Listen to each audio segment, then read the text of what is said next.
Board. We are live. And being such, now last time we were together was before all the holidays. I just realized that I did not have my Bible software up. I use the same Get Up to work from home. So while we were out for the holiday, last time we were together, we intended to talk about head coverings, but then never did in that video. And so the idea tonight is that we would talk about head coverings. Now, the passage for having heads covered is 1 Corinthians chapter 11. And I want to say a few things about the Bible when it comes to these types of things. Now, some of this stuff, I actually been texting back and forth with Nick about some of this stuff. And I kind of wanted to maybe do some standalone videos just about these approaches, but I think it's very apropos at this time as we consider this topic to think about a few aspects, a few different postures we can take towards Scripture. The first one I want to talk about is, and while I'm talking about this, while I do this little monologue piece, I want you to be thinking about what I want somebody else to be thinking about, giving the summary of what Michael Heiser talked about in his head coverings video. But I want to introduce the idea of approaching the Bible as if it is telling us about how more so than what.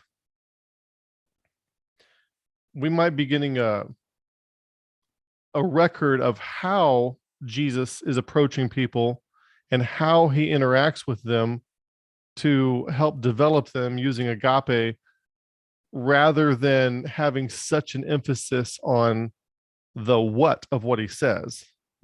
More on the how than on the content, if that makes sense. If I'm trying to develop a capacity in somebody, if I'm trying to make somebody better at something, I might use a variety of different techniques to do so, and the content that is talked about during each technique is not as important as the process behind the technique itself, if that makes sense. I want to introduce you to another concept called, the idea that teaching or training is not the same as explaining. And to give you an example of this, if you're training somebody how to memorize things and how to use their memory, you might train them to imagine a large building with a whole bunch of different rooms, and all the different things you want to remember are in sequence along the wall and in different rooms. So when you go into one room, you can remember these 4 or 5 things, and then you go into the next room, you can remember these 4 or 5 things. And the Greek rhetoricians who used to speak for 6 hours at a time, they used to use this technique to remember all the things that they wanted to talk about. So in their mind, they would kind of be walking through this virtual imaginary space where they have stored all the things they need to remember to talk about. Now, that's good training. That actually works for training, but it does not explain how the brain works. If I want to explain how the brain works, there's not a little building with a bunch of little rooms in my head where I can store things and retrieve them like that. Okay. If I were to ask you right now, how many, what's Meryl Streep's phone number? You know that you don't know. You don't have to go searching around through an imaginary house through all the filing cabinets in it to see if it's there and you haven't seen it. You know that you don't know. So the memory does not work that way. But that's just an example. And it could be, as we approach Scripture, that some of the things in it are for training rather than explaining. And if you treat it like it's explaining, you might walk away with a bunch of ontological truth claims rather than an increased capacity for discernment and how to make decisions in life. Everybody follows me there. And I want to also talk about the third thing I want to introduce. The idea is the concept of an Overton window. An Overton window is the range of policies that a population or demographic of people might find acceptable at any given time. Okay. For example, if you were to have a policy that it's okay to abort babies, you would find it by and large acceptable in our culture and unacceptable within many subsets of our culture. If you were to try to institute slavery right now, this would be way outside the Overton window and nobody would be down for it. That's not a feasible policy. Okay. And if you're trying to deal with any group of people, you have a couple of things. What is acceptable? And then where is their zone of development? Where is their proximal zone of development? Somebody's coming in on an iPhone. So if I'm dealing with a bunch of second graders, it might be acceptable to them. If I have a second grade basketball team, for example, it might be acceptable to them to slam dunk the ball, but they're not going to be able to do it. So I have to work with them to generate the capacity to do that, which they probably won't be able to do till they get to high school, right? But so there's these windows of what the capability of the person is and what the acceptance level is of what they can take. What I imagine like a little timeline of the whole Bible. And then as scripture is moving, I kind of see this little Overton window moving back and forth over the timeline. And whenever God speaks to people, he has to speak through the lens of both what they will actually do.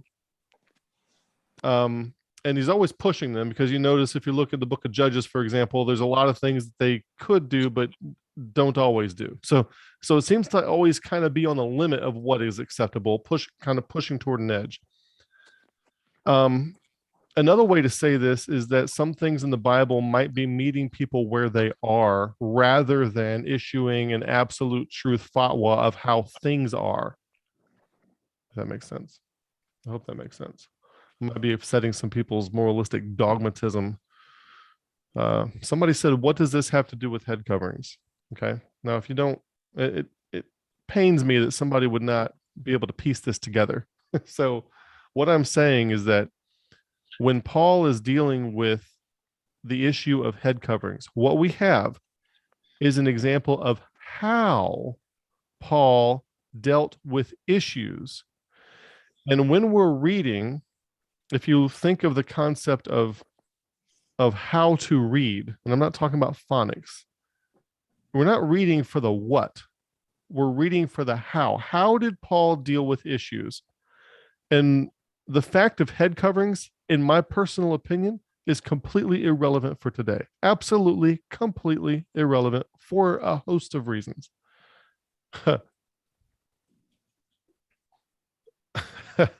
So, but we can look at how he dealt with the issues, and we can look at what Paul said to Timothy. We can look at what Paul said to Titus.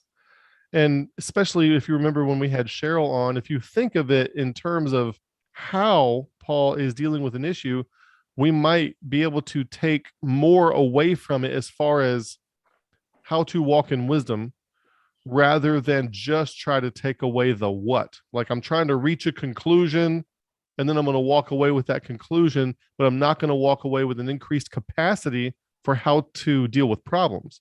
What I want to do is examine scripture in such a way where I walk away with an increased capacity to deal with problems. And there's going to be problems that I face today that Paul never faced. That's kind of what I was hoping people would read between the lines and see that. So that's kind of what I'm getting at. And yeah, that is correct. I'm trying to frame the parameters of the discussion before we get into the contents, is what I'm trying to do. Now, especially when we think about, now for everyone watching out there, everyone in this discussion should have watched Michael Heiser's video on the head coverings. Everyone watching out there in YouTube land, you may not have seen this. So there's a podcast by Michael Heiser. He has something called the Naked Bible Podcast. There's nothing lewd or vulgar about it. He's just coming at things bare. And it's Naked Bible Podcast number 086, the head coverings of 1 Corinthians 11, 13 through 15. As we move forward in our discussion, we're going to be talking about the contents of what is covered in that video, but we're not going to be replaying that video here. So I would encourage people to also go back and watch that video if you haven't already, if you're viewing this and want to be able to follow along with what is being said here. All right. I'm hoping the parameters are framed.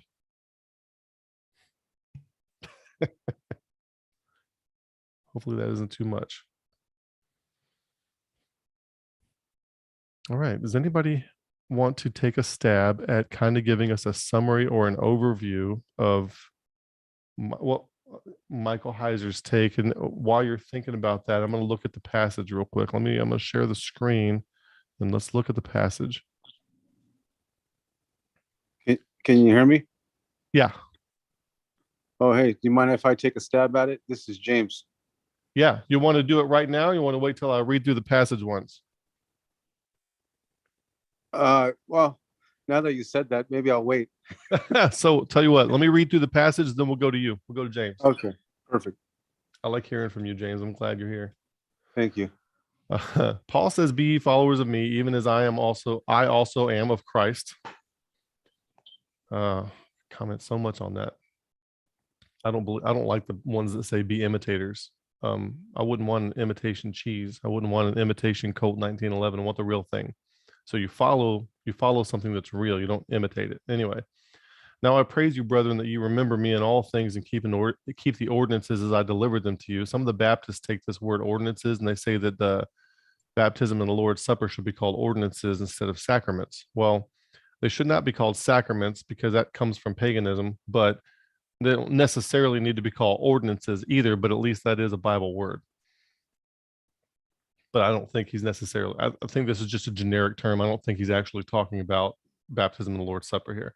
But I'd have you know that the head of every man is Christ, and the head of the woman is the man, and the head of Christ is God. And every man praying or prophesying, having his head covered, dishonoreth his head. But every woman that prayeth or prophesieth with her head covered, dishonoreth her head, for that is even all one, as if she were shaven. For if the woman be not covered, let her also be shorn. But if it be a shame for a woman to be shorn or shaven, let her be covered. Now notice that, if it be a shame. For a man indeed ought not to cover his head, for as much as he is the image and glory of God, but the woman is the glory of the man. For the man is not of the woman, but the woman of the man. Neither was the man created for the woman, but the woman for the man. And for this cause ought the women to have power on their head because of the angels. Nevertheless is the man without the woman, neither the woman without the man in the Lord. For as the woman is of the man, even so the man also by the woman, but all things of God. Judge ye in yourselves. Is it comely that a woman pray to God uncovered? Doth not even nature itself teach you that if a man have long hair, it's a shame unto him?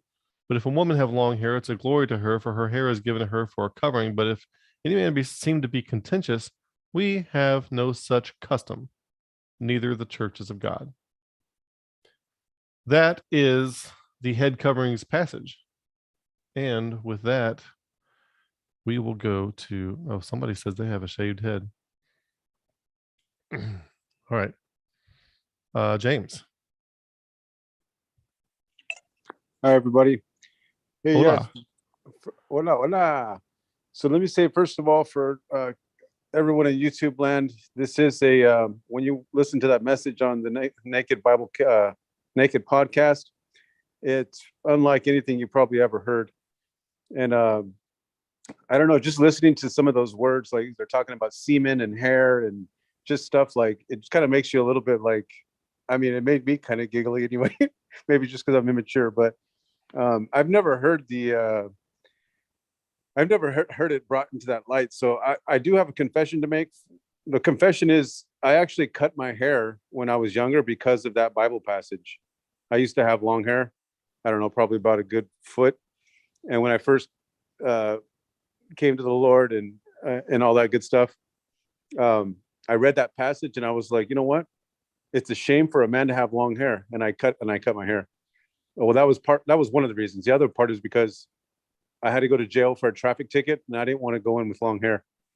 But it was only 28 days. Anyway,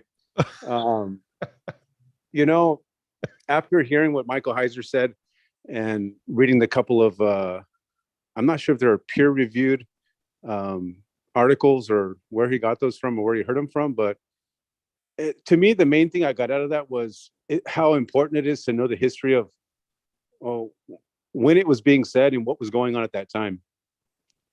How did Michael say? He said something like the importance of being in their time or bringing them into our time. I forgot how he put it, but it's at the 36-minute mark. And that's what exactly stood out to me. It's like summarizes his point. At the 36-minute mark, Michael Heiser says, you can't possibly understand the passage unless you have a first-person century mindset, or the mind of a first century person in your head. Yeah. And he's pretty much right about that. Yeah. So yeah, that was very interesting. I was telling my wife about it after I listened to it, because I was taking care of some business out here in Napa, and I was telling her about it, and she was just looking at me like I was crazy. And then I was telling her, well, that's kind of that's what they were teaching, and that's what they believed at that time, and that's could be the reason why Paul was talking about the head covering. Anyway, that's what I got out of it: the importance of knowing what time it is and what they believed at that time. So history is important. Yeah. So you didn't get into what the actual summarization was, what people thought about the hair. Who wants to jump on that? I'll let you explain that. I want to let Dan explain it. Okay, so Michael Heiser was, he got this from an article by a Bible scholar named Dr. Troy Martin, who theorized based on the medical knowledge of Greeks in the first century. They believed that hair was an important part of the reproductive system, and that if a man had short hair, it would basically make him less fertile. Let's put it that way. And if a woman had short hair, it would make her less fertile.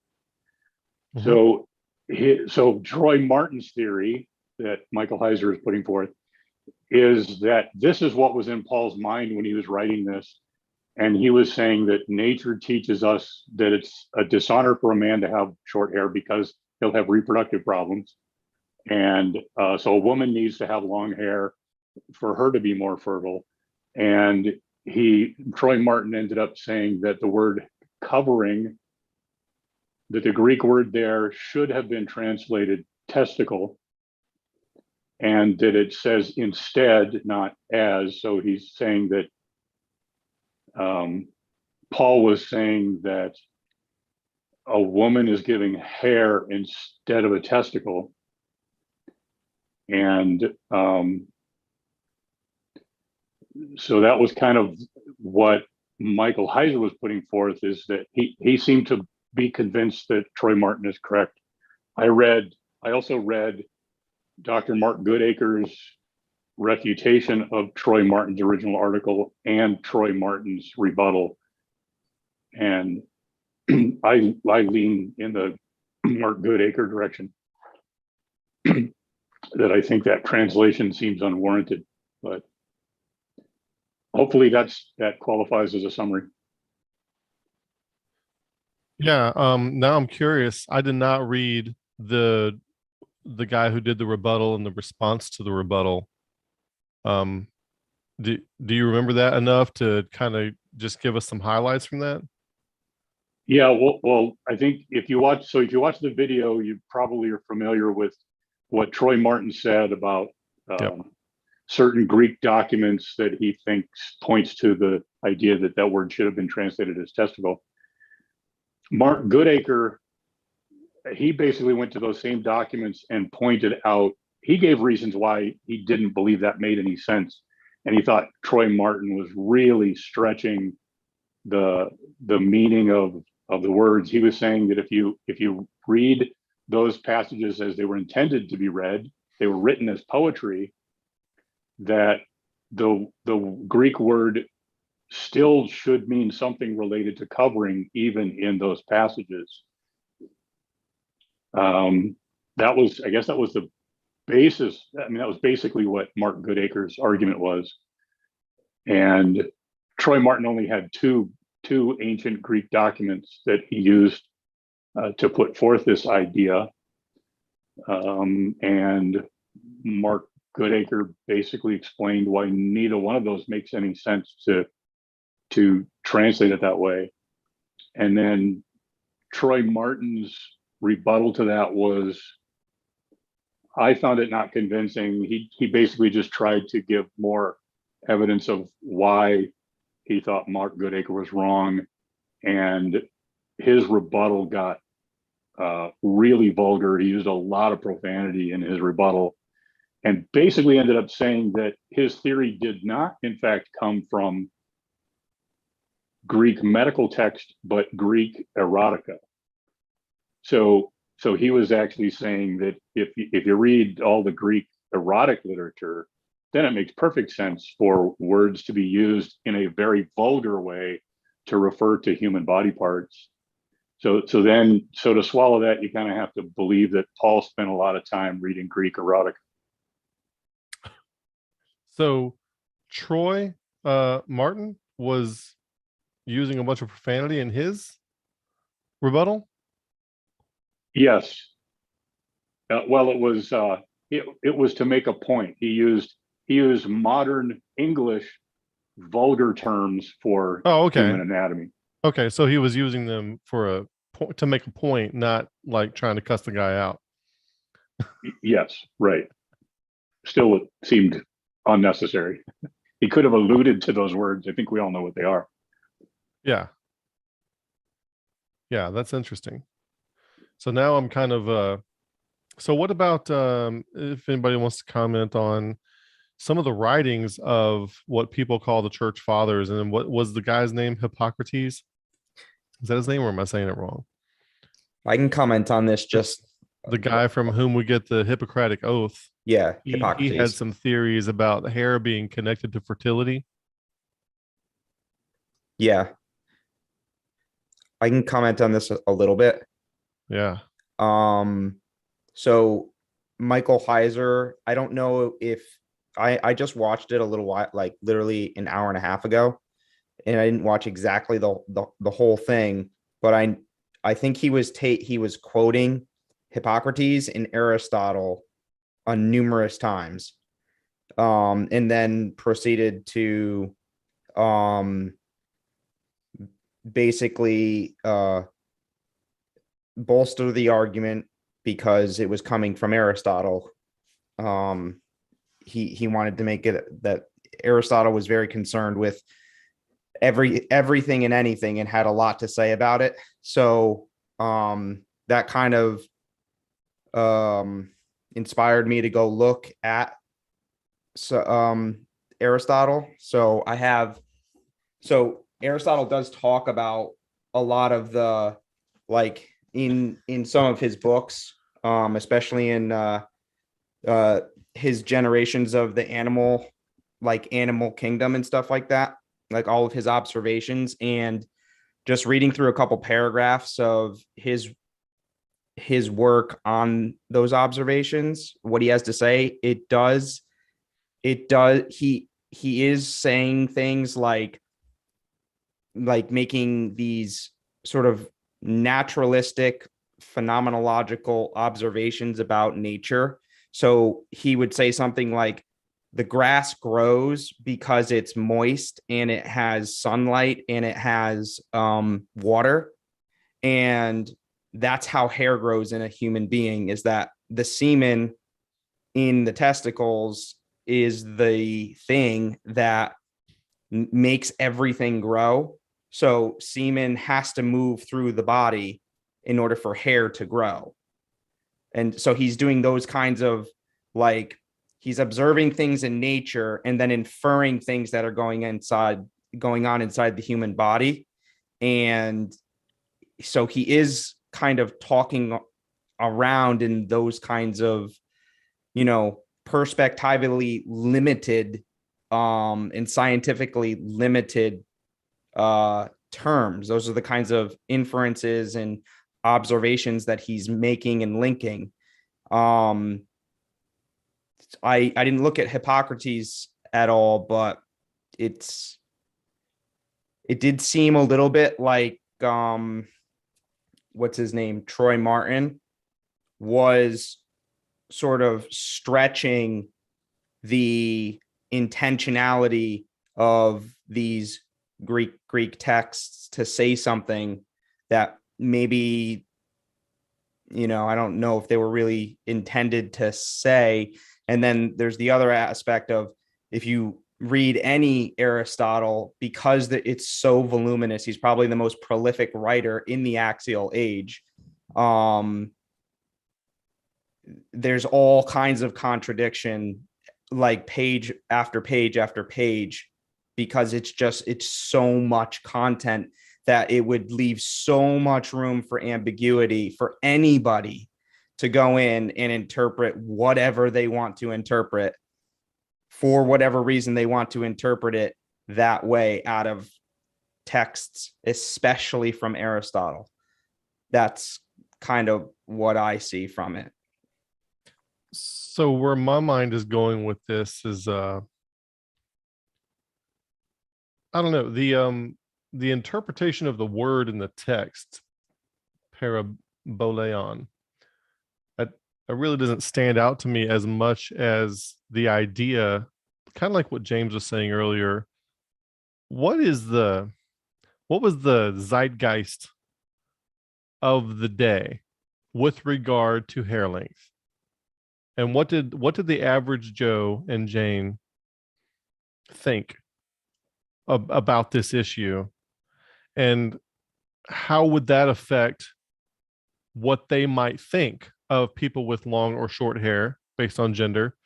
And then kind of as a how you might behave in that arena. For example, I heard of imagine you're a missionary going to a remote tribe, and I heard it. I heard a missionary talking one time, and there was a tribe in Africa, and their clothing standards are different. And so the Christians showed up, and they were going to try to make everybody dress like Americans. They're really trying to Americanize them more than they're trying to Christianize them.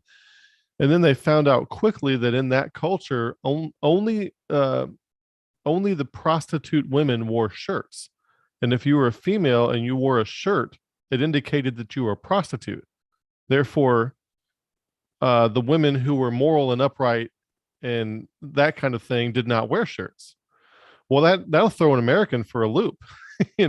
What do you do there? That's a lot different scenario. So it's kind of like one of those when in Rome situations. What kind of when in Rome, no pun intended here, we are in the New Testament, might Paul be dealing with the average perception of the average individual and what they thought about hair length? Because that, to me, that if they did think things like that, that's a pretty strong indicator of why they might be all up in arms about it. Whereas today in our culture, we probably wouldn't care.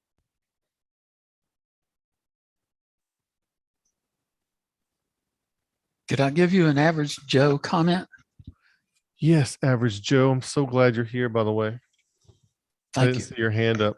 I don't always look at the screen because I have other visual aids. I'm kind of like text and things that I'm looking at over here too. So sorry about that. Yeah. Yeah. Okay. Well, actually, what you just said was close to what I was thinking. And Paul wrote that even though he could eat meat, if it offended his brother, he would not. Right. And when you read the scripture a few minutes ago, Paul was saying to be followers of him. So Paul is considering that cultural zeitgeist or the stance of other people and not wanting to offend them.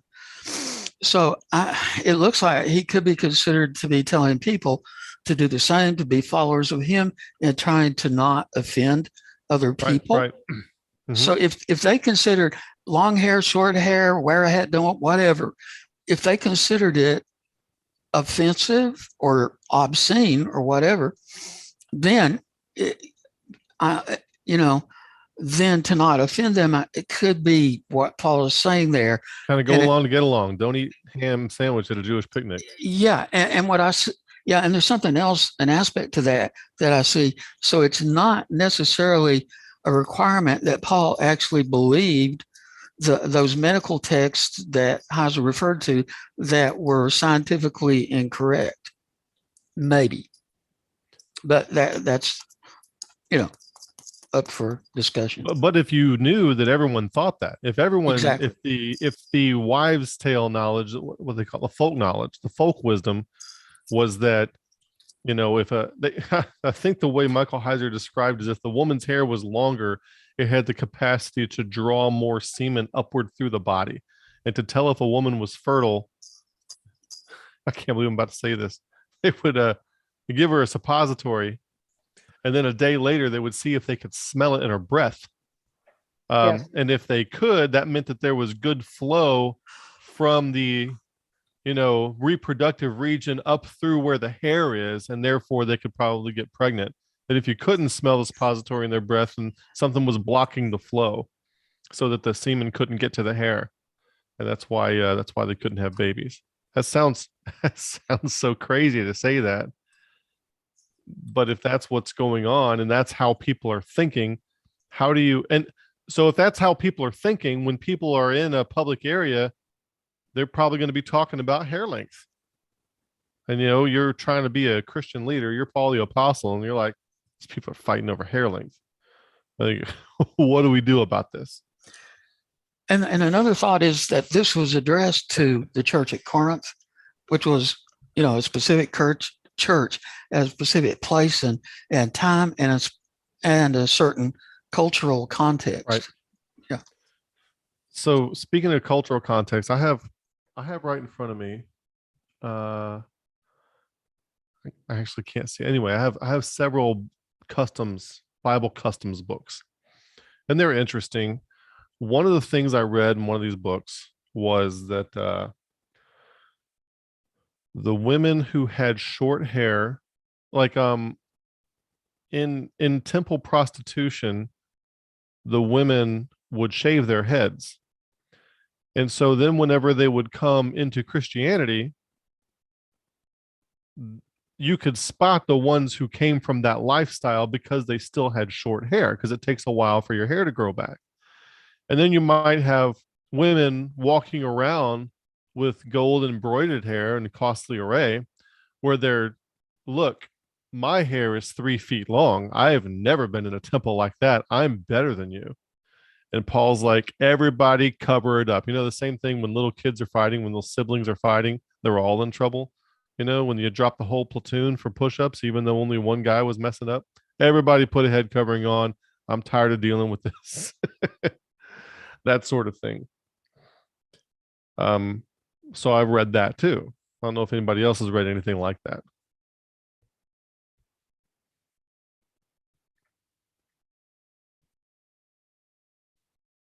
Y'all are just chomping at the bit today. Well, I don't know if I read it or saw it somewhere, but I did hear what you were saying about the temple prostitute shaving their head. I recall that from somewhere. Yeah. So that would be another reason. And I think that, to me, the takeaway is pretty simple, not for people to display things about themselves that raise attention unnecessarily. Try to be a fly on the wall. Try to just kind of blend into the background, and don't make a big show of yourself one way or another, or of somebody else. Like, say somebody comes in with short hair, and it's obvious that maybe they're a new convert from temple prostitution, or maybe they're still doing it and they're just visiting the church to see what this is all about. Don't treat them like an oddball. So probably 40 years ago, maybe longer, I heard a theory that part of this passage, Paul was quoting the letter he received from the Corinthians. And I think there may be some indications in this text that supports that. Like, for example, verse 7, which says,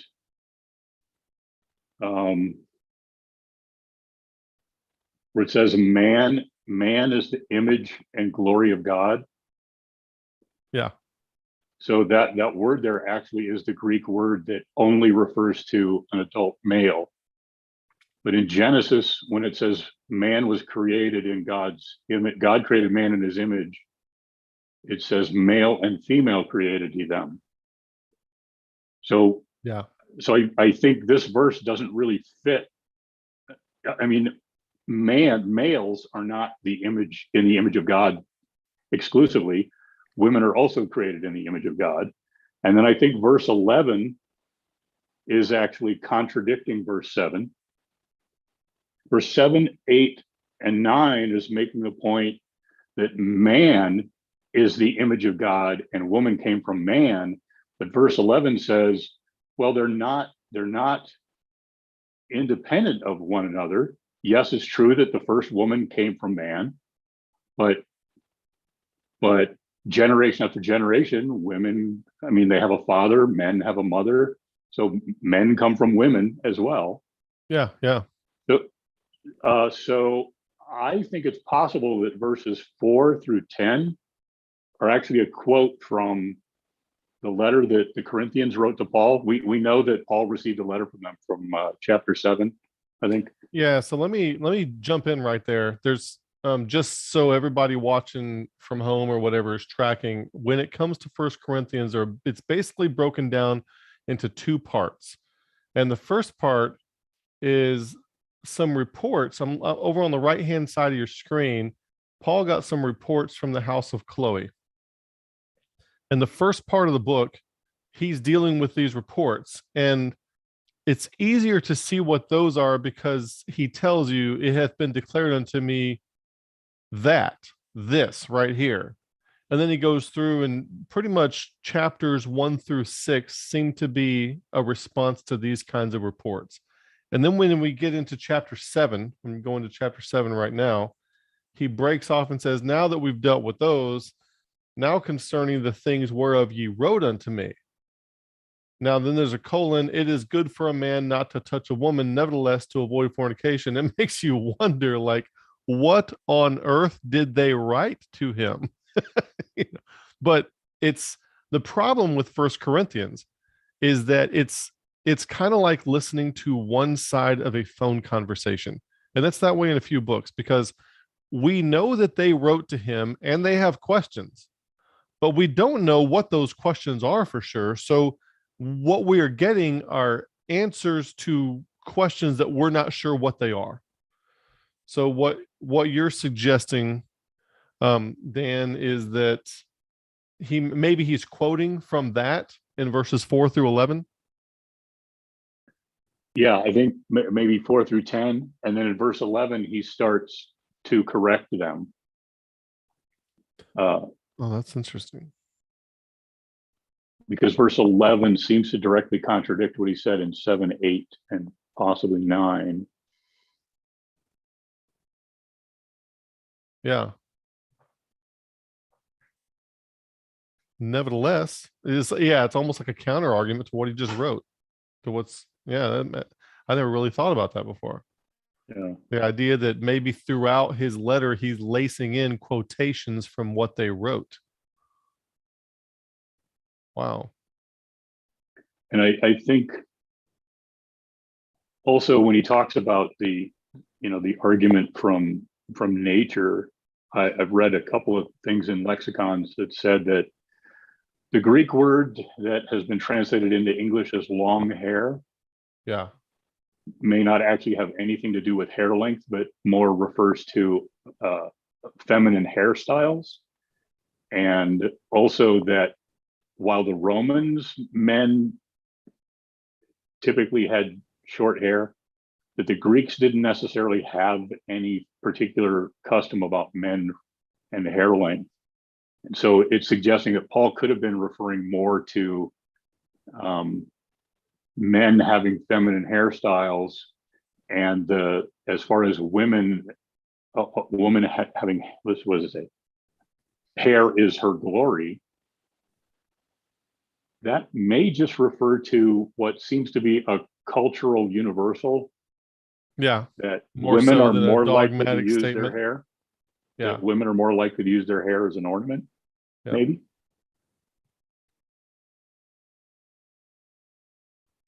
Yeah.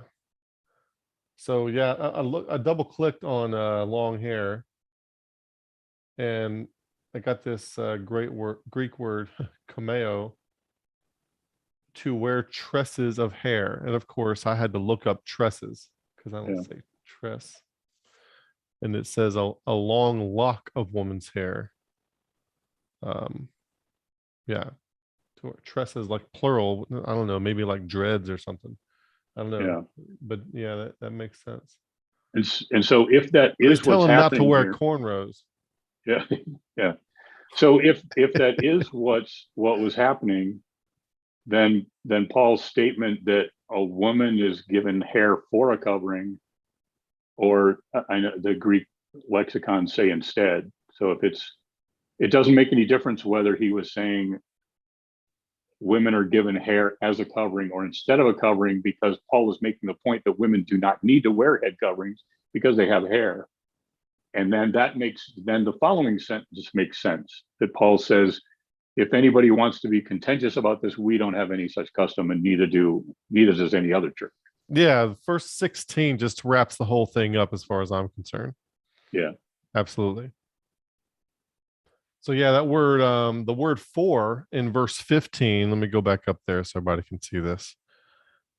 I know I go back and forth to sharing and not sharing a lot. I want to see y'all's pretty faces.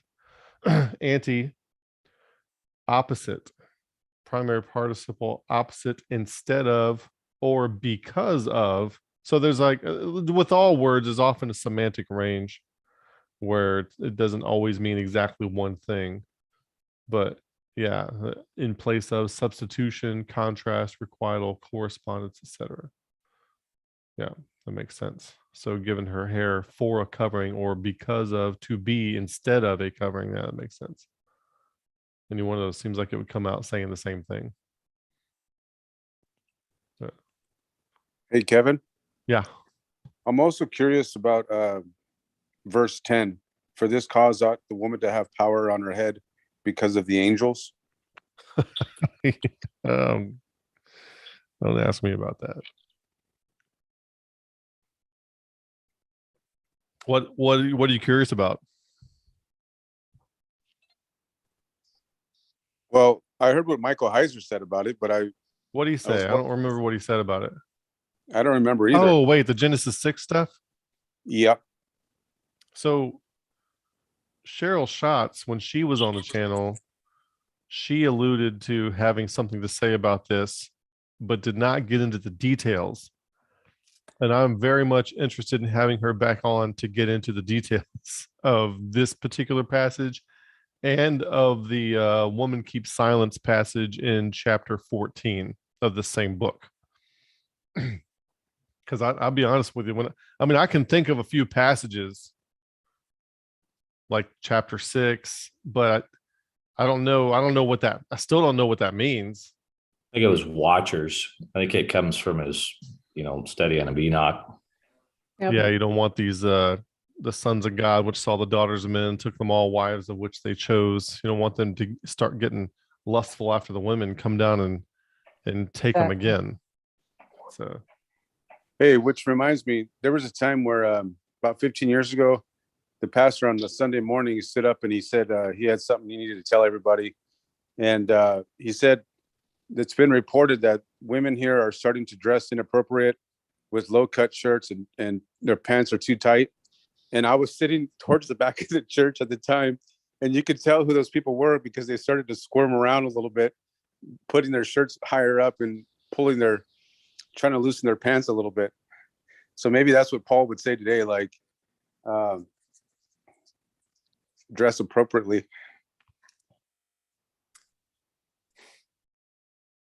for verse 10. Well, I'm just talking about in general, because he's saying, if the hair had something to do with it showing your genitalia, then that's kind of what I'm referring it to. Oh, yeah.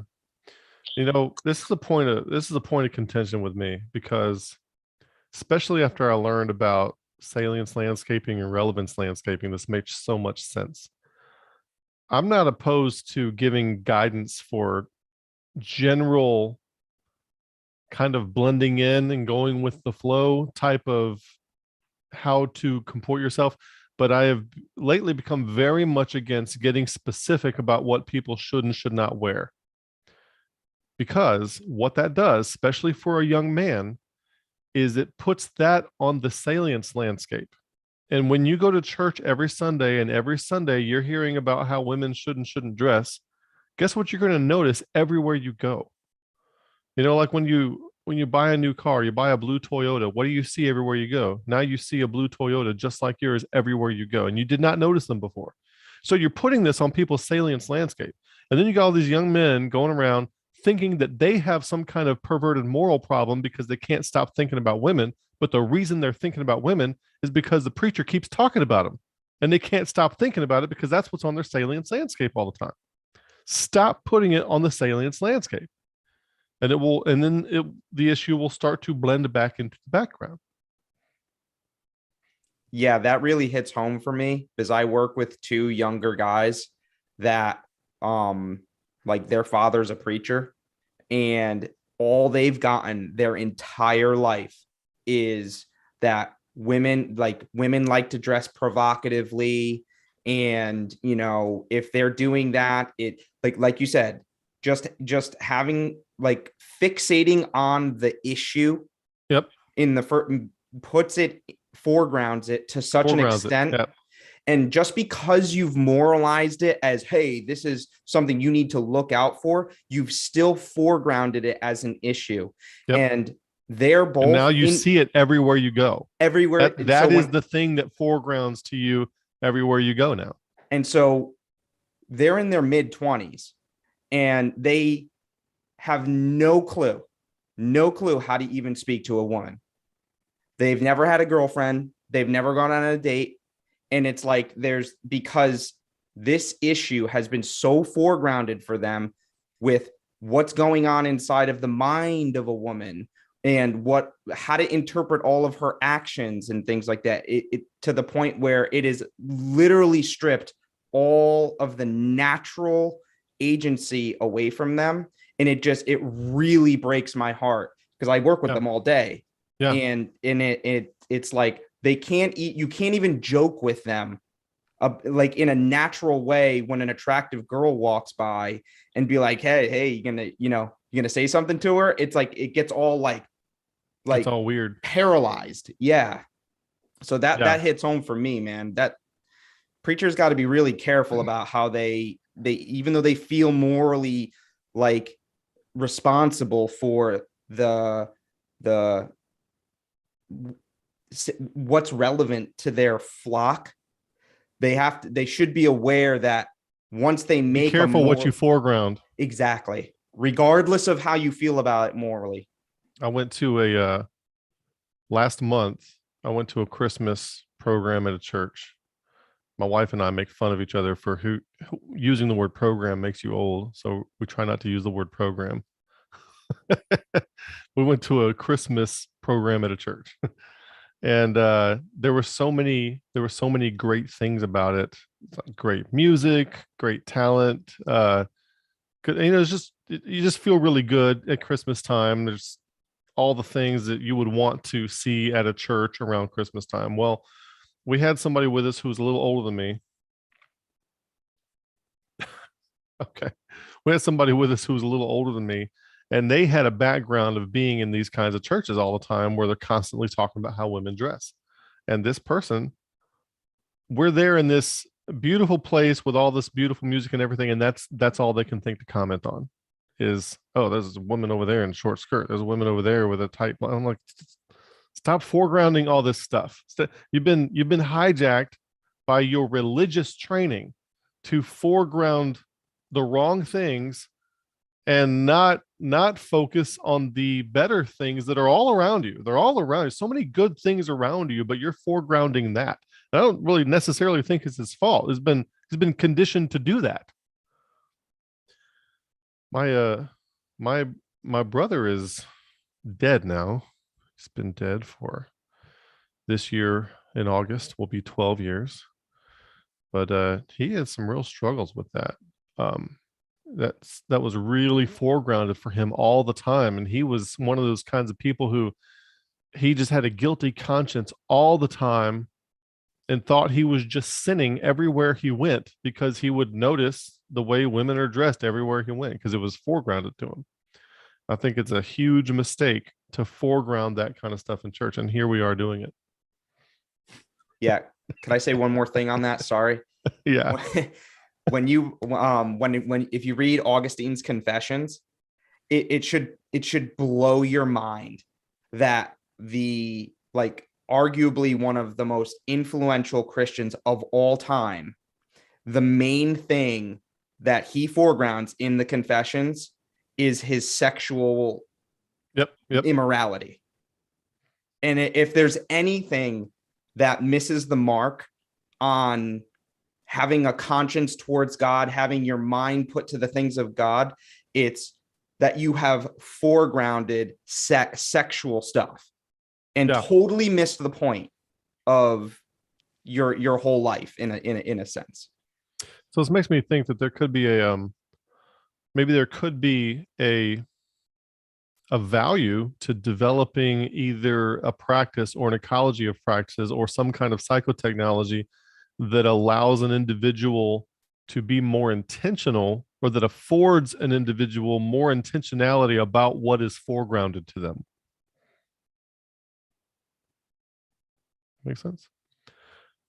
Jerome also had the same problem, and Jerome was involved with putting together some Bibles, Jerome's Latin Vulgate.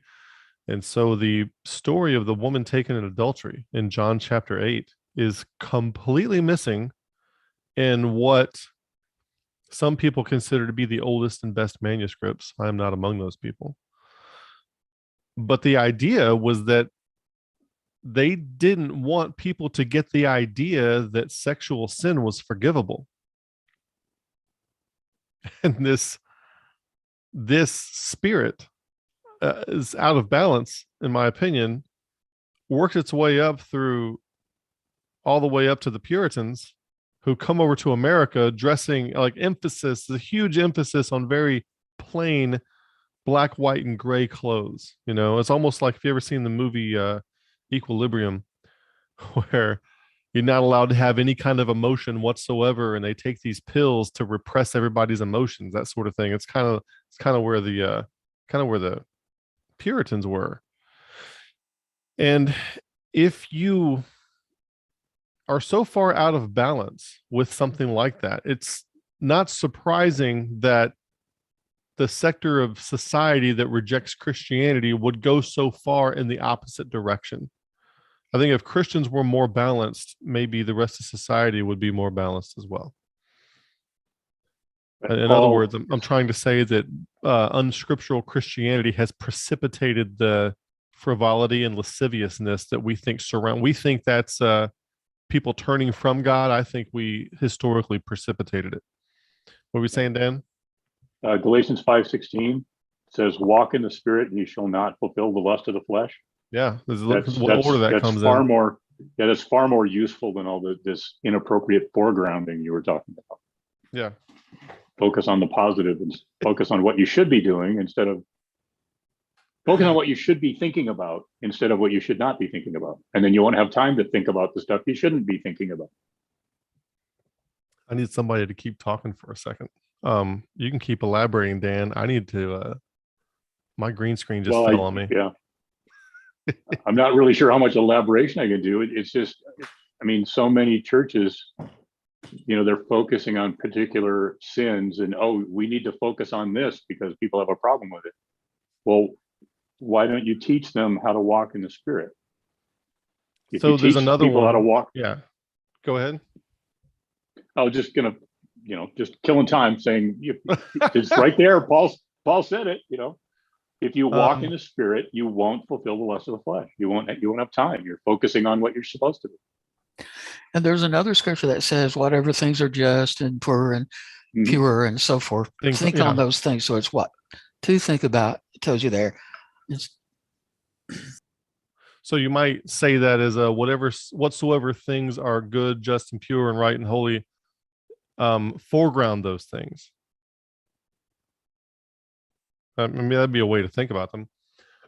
Romans 13:14, in line with what Dan was saying, it says, "Put ye on the Lord Jesus Christ, and make no provision for the flesh to fulfill the lust thereof." And the order again is important.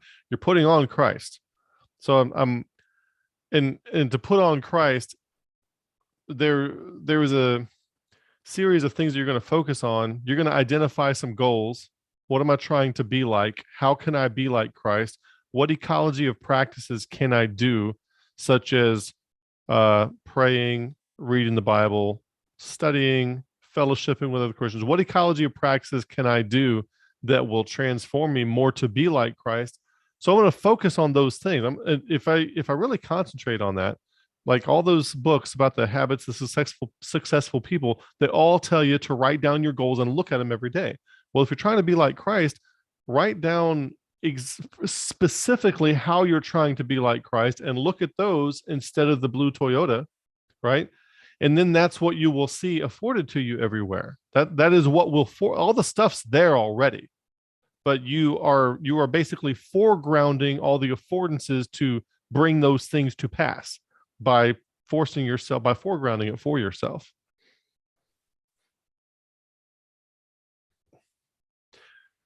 Does anybody have any experience with churches that required women to wear hair coverings? Would you mind talking about that a little bit, Ruth? What kind of arguments they used and how seriously people took it, and how did it affect their lives outside of the assembly and that kind of thing? Yeah, I mean, growing up, I guess the focus would be on verse 3. The idea is that Christ surrendered being on equal terms with God. He was not always Messiah. He became Messiah for God's sake and for our sake to redeem us to God. So therefore, the comparison is in the same way that Christ looked to God as the head because of coming to earth. There's the comparison to the head of every man is Christ. So it's the same way that Christ was in submission to his Father, so are men in submission to God, and then women to men. So it's that order, and that is almost the example then to the angels, as I understand it. So do you remember any were you actually in this church, or I mean, do you remember I was brought up, we're Plymouth Brethren. Okay. I mean, did you have cases where, oh, look, they're wearing their head covering in church, but they're not doing it out? Was it only an in church thing? It was only for an assembly gathering, like the breaking of bread in the morning. Okay. Really, that was it. So if you leave there and go to the grocery store, there's no expectation to keep the thing on. Oh no, as soon as you said the amen, you rip it off. So oh really? So it's not like the Mennonites who wear one all the time. No. Okay. So it was taken as it's for an assembly, a meeting. Yeah. In the Independent Baptist tradition, there were all kinds of rules for how women could and couldn't dress. And what you would typically have is a bunch of rumors that Sister So-and-so was dressing like she's supposed to. She's wearing her culottes at the meeting, but then went home and put on pants to go to Walmart, that kind of stuff. Just all the backbiting and backstabbing. I mean, it was interesting to me. I invited a friend I worked with years ago to our church, and I kind of apologetically said to her, at our church, we wear a head cover. She goes, oh, that's so exciting. In my Catholic church back on the island, we wouldn't ever think of going to Catholic church without our heads covered. I love that you do that, she said. Wow. And then my daughter's girlfriend went to a Catholic church, and this is 3 years ago, put a veil over her head too, out of respect. I didn't realize that with Catholics. No, I don't know, what strain but I think it was an East. I don't know anyway. Strain, like maybe it was the Delta or the Omicron variant. I don't know. So I really do struggle because I see it from that headship piece there in verse 3, and then obviously going back to creation. So that's why I'm interested in the dialogue. I guess the struggle I had with Heiser, and it could just be me, is would, under the inspiration of God to Paul, and I guess if it means nothing, then no, obviously not. But if it does mean something with respect to, say, verse 3 and 4 here, would God have Heiser, or have Paul use a faulty premise upon which to build, or which to write this passage? Does that make sense? What's popping in my head as you say that is the what versus the how. For Yes. like, if Paul is trying to tell us exactly what should be going on, that's one thing. But if we're just getting an example of how Paul is dealing with an issue, like here's how Paul is the how. How did Paul deal with an issue? That's really what stands out to me more so. And then verse 16, it seems like he wraps it up. It seems like this was something they wrote about. They have all kinds of questions about head coverings and all kinds of reasons for it. And if I were to give like a condensed the message version of this, I'm like, hey, if it's a big deal in your community, kind of do what the community does, but otherwise there's no church reason to do it.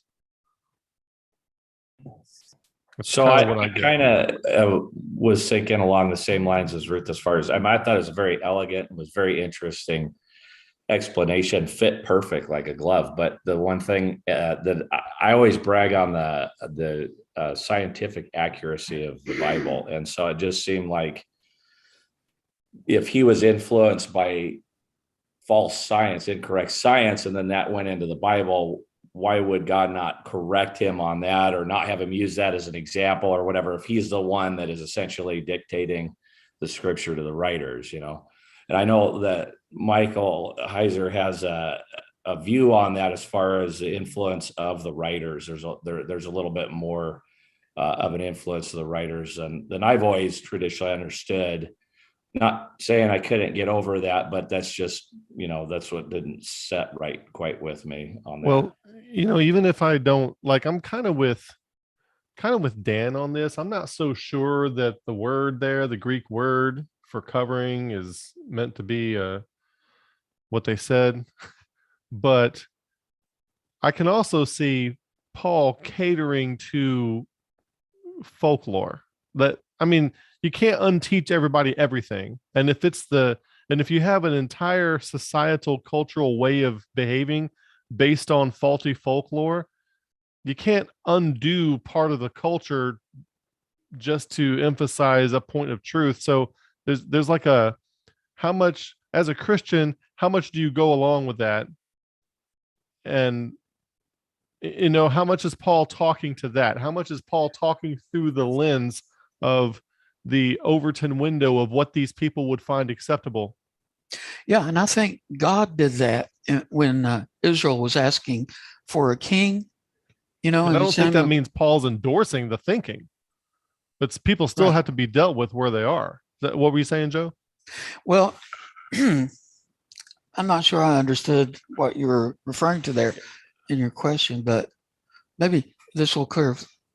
Here's what I was thinking, what I meant, that, when Israel was asking for a king to be like the other nations, God did not want that, but God adapted to them and gave them a king, and they had a king. But so God could adapt to people's preferences, their culture, and so forth. Yeah. And what Ron was talking about, did scientific error get into the Bible? That's one of the things I was thinking about when I made my earlier comment, that perhaps what if Paul was not actually believing that and saying it's true, but instead he's saying to deal wisely with the cultural environment. I don't see him as necessarily, if that is the common folk wisdom, I don't see him as endorsing it by catering to it.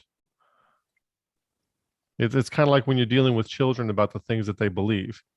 There not long ago, there was a little girl, and we could not get her to eat the fish. And so we took it back into the kitchen and we brought it back out and told her it was chicken, and she ate it. I was catering to a 3-year-old where the 3-year-old was. But we also have to be careful of like not falling prey to like the foregrounding of like a religion versus science sort of modern debate. You know what I mean? So we as interpreters of the Bible in 2022 now, we don't really need to allow science to define for us what's relevant in the Bible, like whether or not Paul had the correct biological classification of, what was going on in the male or female anatomy. It's not the point. Yeah, so, exactly. It's not the point. Today, there are people who don't know the difference between men and women. You see? And they think that, and there's people claiming that kind of stuff is scientific, which is absolutely bizarre. So if you if you had to deal with Christians who had an issue like that, what might you say if you had to cater to a bunch of people who like were completely bent on this premise? What would you tell them? I mean, you're not going to convince them otherwise. Right. It's kind of like the biggest one that comes to mind for me is, and again, I'm not like diminishing or dismissing anybody who's interested in doing this, but people who foreground like evolutionary theory and debunking it with the Bible. And it's like, buddy, the Bible doesn't care about evolutionary theory. You know what I'm saying? Because it doesn't know about it in that way. And then, so to enter into that kind of a rivalrous dynamic is already bunk, Yeah. Here's a thought. I try to advocate for people. If you want to debunk evolution, you do it with the scientific evidence. You don't even need the Bible. Mm-hmm.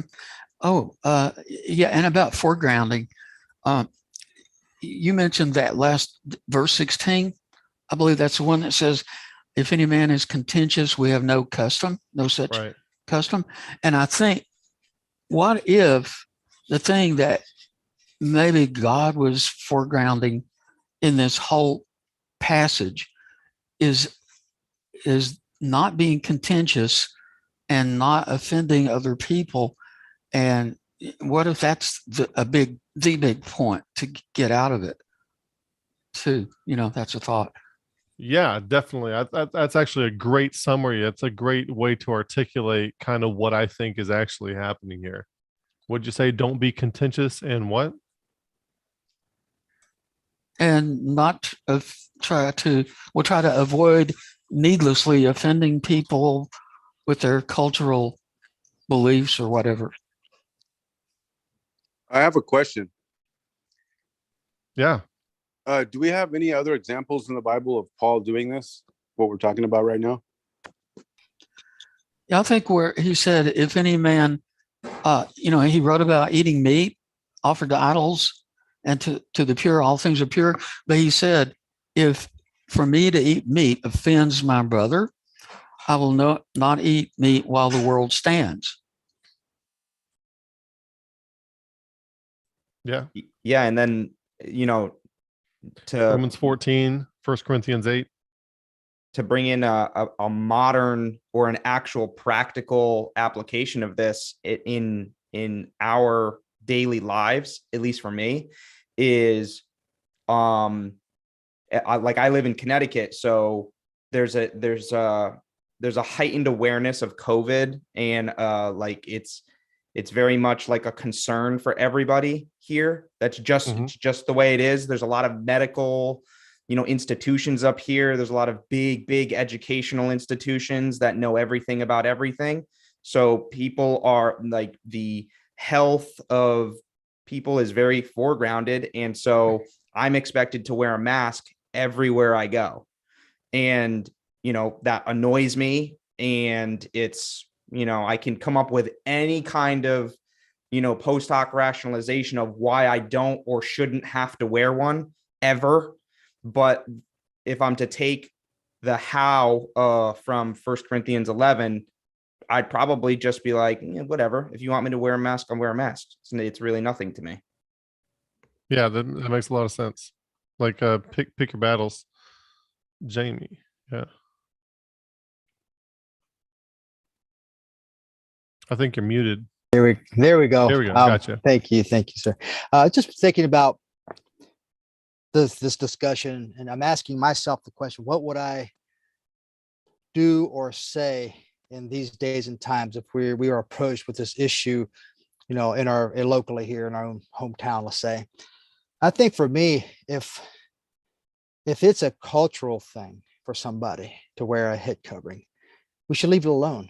But if it becomes a salvific issue, hey, if you have to wear this, head covering, or you're not saved, you're dishonoring God, or you're dishonoring, but I see here in these passages we're talking, I see it basically horizontally, and so I just want to throw that question out there, or comment, whatever. What would we do? Yeah, so that's a great point that you make. If you're talking about getting along with the culture that you're in, as long as it's not breaching any moral things, there shouldn't be any problem. Like if everybody wants you to wear a mask, it's not going to kill you to wear a mask, But if somebody's approaching the text and they feel like they are getting a divine ethic, like a divinely inspired "thou shalt," that's a moralistic thing for people. They think there's some kind of moral reason behind it. And when somebody is convinced that there's a divine ethic, some kind of moral reason to do something, it's difficult to get them to see otherwise, because they're going to feel guilty if they don't, and then they've probably going to have egg on their face because they may have argued it a certain way, all kinds of things about thinking it's divine ethic to do a particular thing. Yeah, I knew somebody who was kind of in that situation.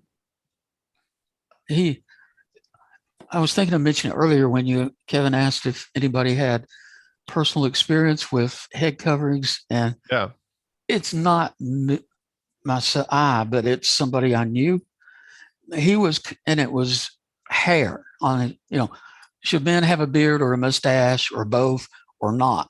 Oh. And he was looking at different churches, and he showed me some information about it. And one of the churches or groups he was looking at, it was a sin to have a beard or a mustache or both. I don't remember which. Yep.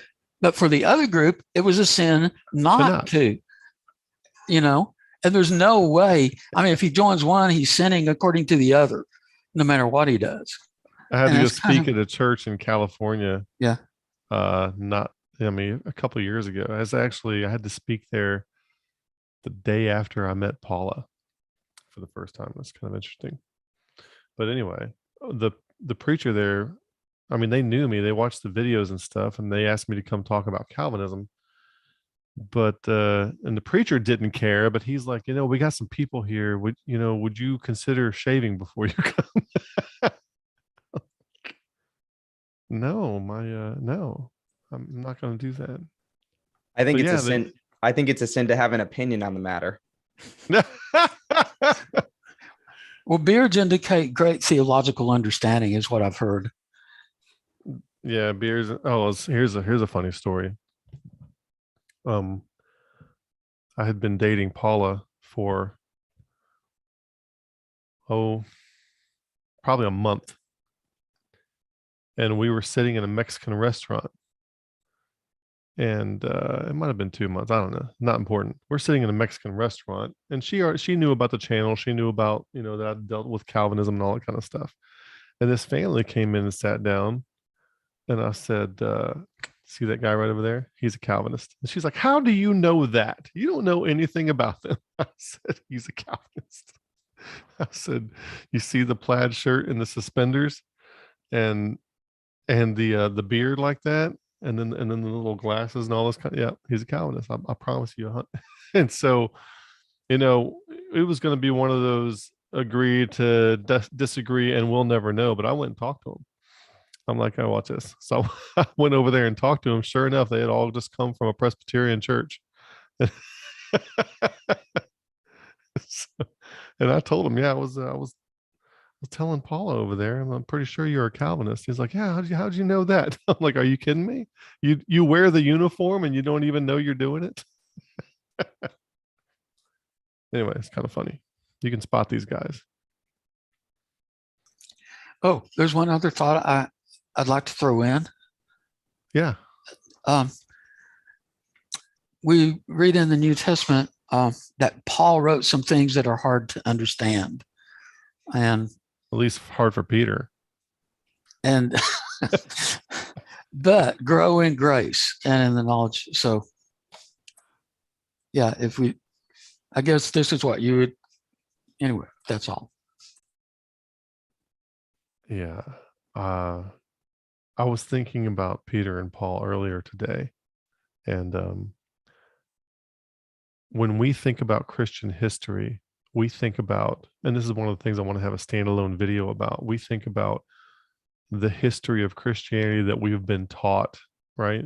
Mostly mainstream stuff. But I often wonder what Peter's prehension of Christianity future was, and then how that shifted when Paul came on the scene. Because remember, they don't have all of Christian history. I mean, Peter thinks Christ is coming back in 12 minutes, and Paul's trying to set up a church. He's trying to write 1 Timothy 3, and the church is the pillar and ground of the truth, and here's how you ordain bishops. He's trying to set this kind of stuff up, and Peter's over here like, I thought Christ's going to come back in a few minutes. So, considering their prehension of the trajectory of where Christianity should be going and what that looked like to them, and then how they felt about the direction that it started taking while they were still alive.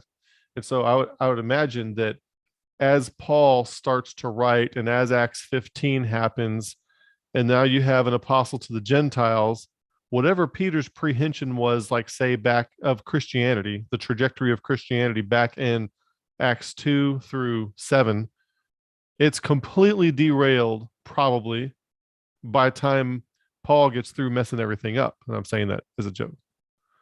And so he every time he gets something from Paul, he's probably having to unlearn and relearn something. Well, I thought this was what's going to happen. He's like, no. Here's what's happening.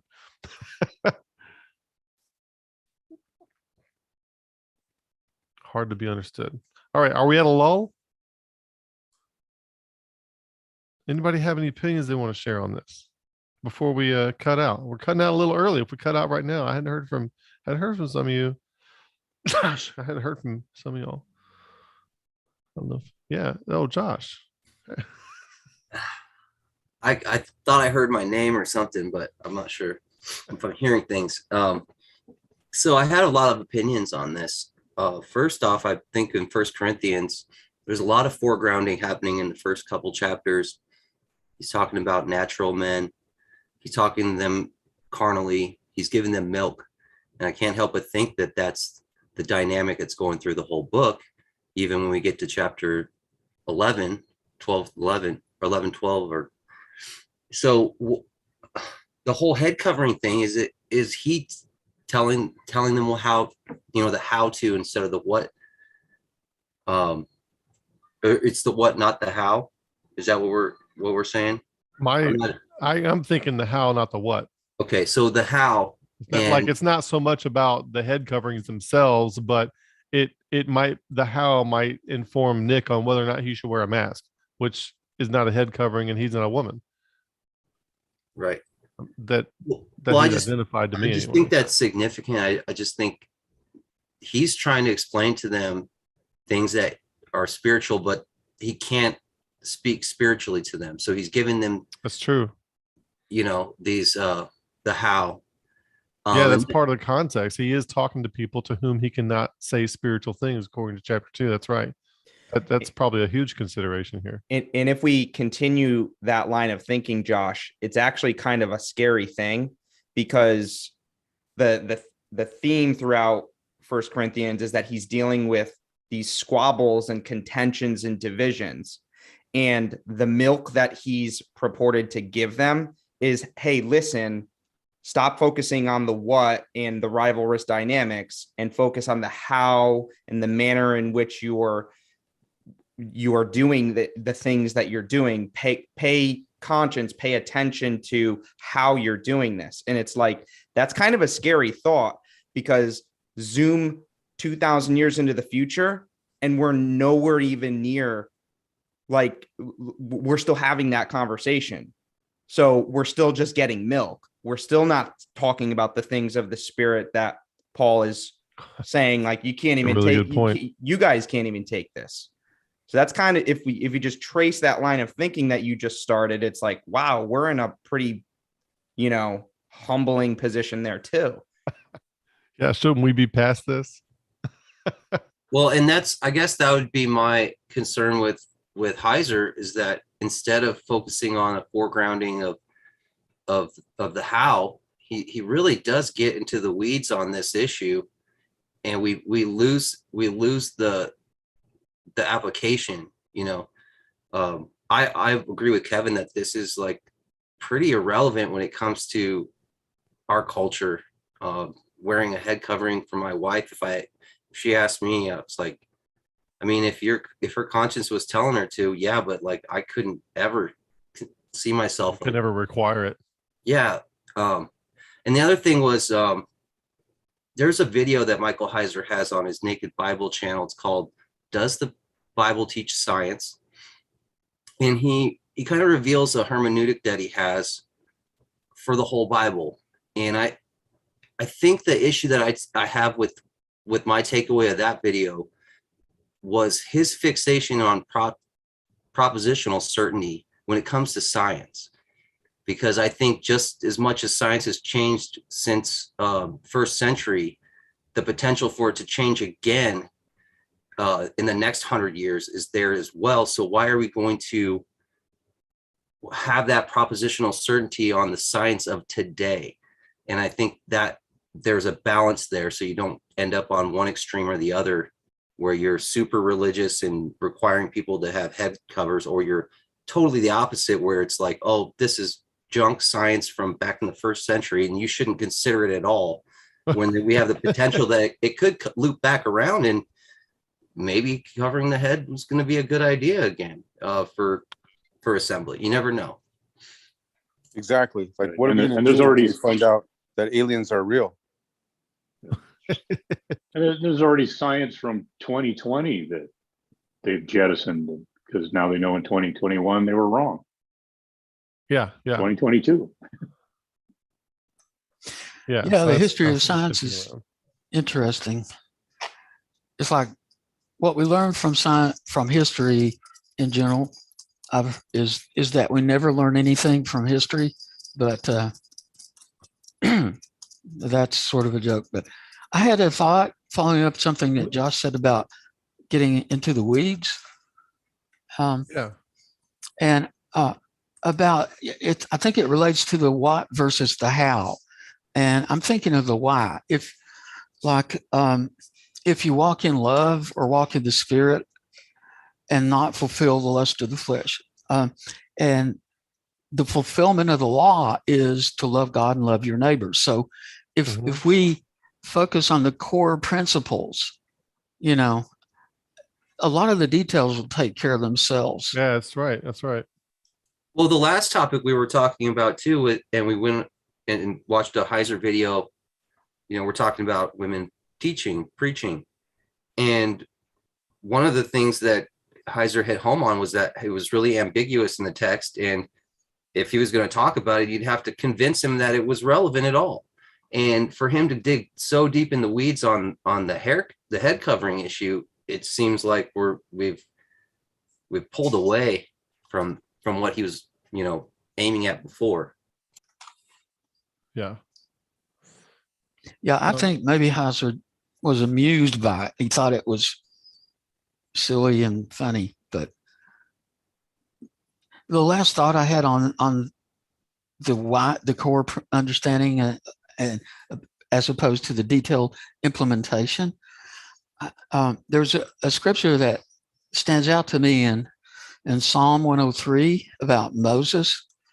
It says he made known his ways unto Moses, his acts unto the children of Israel.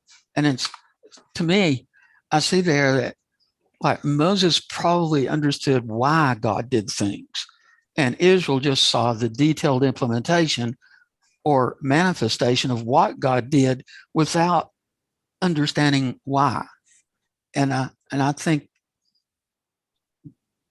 I suspect there's a lot to that, you know. Yeah, it's interesting. Yeah. It could be a Hindiatus where it's like verse 7, Psalm 103, 7 could be another way of stating the same thing, or it could be Moses got something else. Yeah, that's interesting.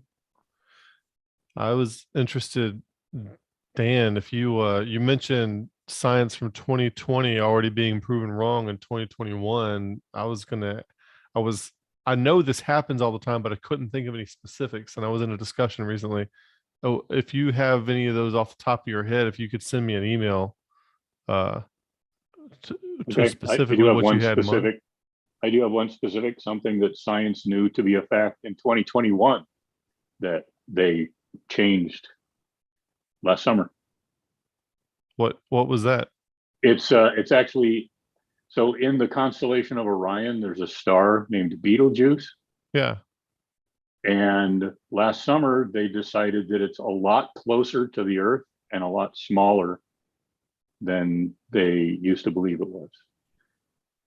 Yeah, that's an example. So that's not a huge thing, but it's the difference in what they now believe is the size and the distance is like really significant. It's huge if you were there. Yeah. And there was, but you don't have to worry because when it blows up, it's still too far away to hurt us. Oh, well, that's good. That's good news. Somebody just said Dr. Fauci changes his mind just about every day. He's supposed to be following science. All right, guys, it's 8:30. Any last thoughts before we sign off? This has been fun.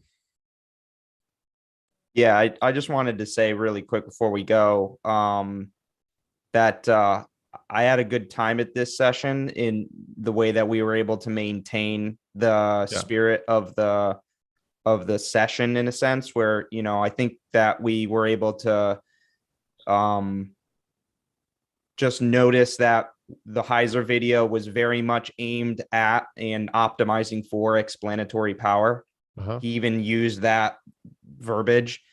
And we didn't just, you know, take an axe to it just because he was aimed at that. We optimized for what we want to optimize for, which is, well, how did he come, or how did he present? In what way was this thinking done, and what can we infer and add to our own tool set, our own discernment from it.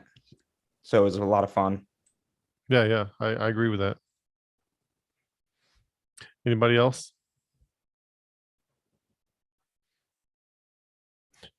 All right, everybody. I had a good time. It was great seeing y'all. Looking forward to see you next week. Peace out, yeah?